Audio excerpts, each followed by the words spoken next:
Hi అండి. First వీడియోలోనేమో first step చూపించా కదా, ఇప్పుడు సెకండ్ స్టెప్ చూపిస్తున్నా. స్టార్టింగ్ ఇట్లా బీడు ఉంది కదా, దీనికి లాకేసి ఇట్లా 5 చైన్స్ వేసుకోవాలన్నమాట. 5 చైన్స్ వేసి ఎక్కడ దాకా వస్తుంది అక్కడ దాకా మళ్ళీ లాకేసిన తర్వాత మళ్ళీ 5 చైన్లో మళ్ళీ 2 చైన్స్ వేసుకోవాలన్నమాట. ఇట్లా వేసుకున్న తర్వాత మళ్ళీ ఇట్లా 2 టైమ్స్ ఇట్లా మిడిల్ పైన ఇట్లా దారం చుట్టుకొని ఇట్లా వేసుకోవాలన్నమాట. త్రిబుల్ క్రోషా ఈ విధంగా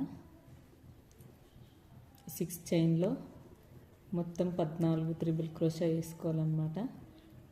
14 త్రిబుల్ క్రోషాస్ వేసుకోవాలన్నమాట. ఇట్లా మొత్తము ఈ విధంగా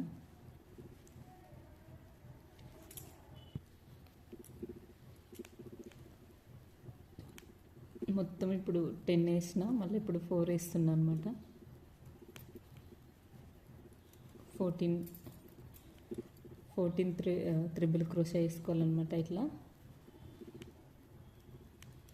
14 టైమ్స్ వేసుకోవాలన్నమాట. ఇది ఎక్కడ దాకా వస్తుందో అక్కడ దాకా చూసి లాక్ వేసుకోవాలి. లాక్ వేసుకున్న తర్వాత ఇక్కడ స్టార్టింగ్ 2 చైన్స్ వేసాం కదా, మళ్ళీ ఇక్కడ కూడా సేమ్ 2 చైన్స్ వేసి మళ్ళీ లాక్ ఉండే దగ్గర లాక్ వేసుకోవాలన్నమాట. సేమ్ ఇంకా మళ్ళీ ఇదే విధంగా చీర మొత్తం వేసుకోవాలన్నమాట. ఇట్లా ప్లీజ్ ఫ్రెండ్స్, నా ఛానల్ సబ్స్క్రైబ్ చేయండి, లైక్ చేయండి, షేర్ చేయండి ఫ్రెండ్స్ ప్లీజ్.